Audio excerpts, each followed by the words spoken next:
লিল আলামিন। আমাদের হাদিসের মধ্যে এসেছে আল্লাহ তাআলা নবীজি সাল্লাল্লাহু আলাইহি ওয়াসাল্লামের ব্যাপারে যেই বিষয়টা এসেছেন সেটা হলো তিনি খাতামুন নবিয়্যিন।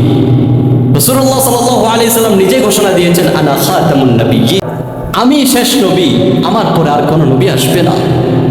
কিন্তু দুঃখের বিষয় হলো,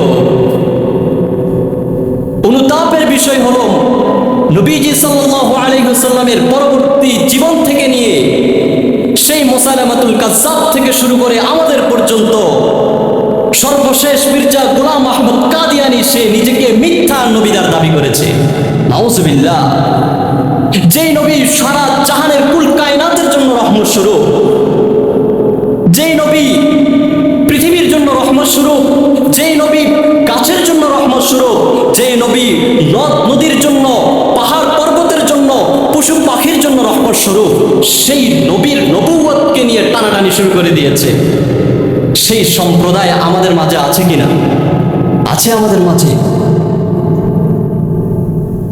আমরা নবীজির সামনে কিভাবে দাঁড়াবো? সেই মির্জা গোলাম আহমদ কাদিয়ানী সে কখনো নিজেকে ঈসা নবী দাবি করেছে, কখনো নিজেকে ইমাম মাহদি দাবি করেছে, কখনো নিজেকে মারিয়াম দাবি করেছে। সে কখনো কখনো বলতো তার ঋতুস্রাব হয়, সে অপবিত্র থাকে। একটা খবিস মানুষ সে নবীর নবুয়তকে নিয়ে টানাটানি শুরু করে দিয়েছে।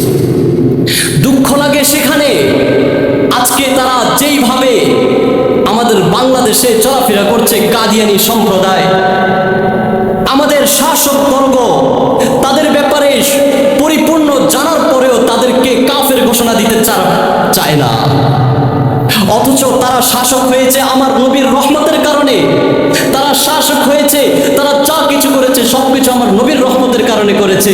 কিন্তু তারা আমার নবীর রহমতকেও তারা কেমন যেন অস্বীকার করতেছে। সেই শাসকবর্গ ভাবা যায়। আবার সেই শাসকবর্গরা সোজায় আথারের গিয়ে নবীজিকে সালাম দিচ্ছে। লজ্জা করার দরকার। যে নবীর সামনে দাঁড়াচ্ছে আর সেই দেশ থেকে গিয়ে আবার সেখানে নবীর সামনে দাঁড়ায়, যেই দেশের মধ্যে মিথ্যা নবী দাবিদার তার সম্প্রদায়গুলো ঘোরাফেরা করছে।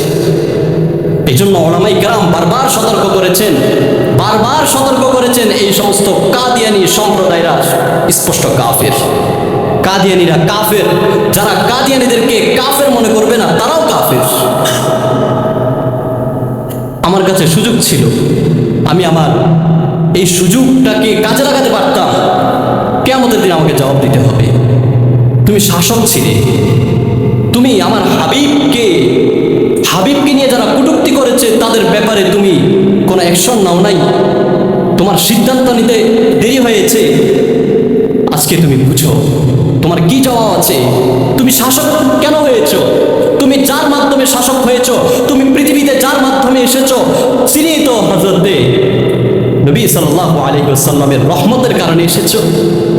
আর তার রহমতকে নিয়ে যারা চিনিমিনি করে তুমি তাদেরকে সুযোগ দাও, জবাব আছে।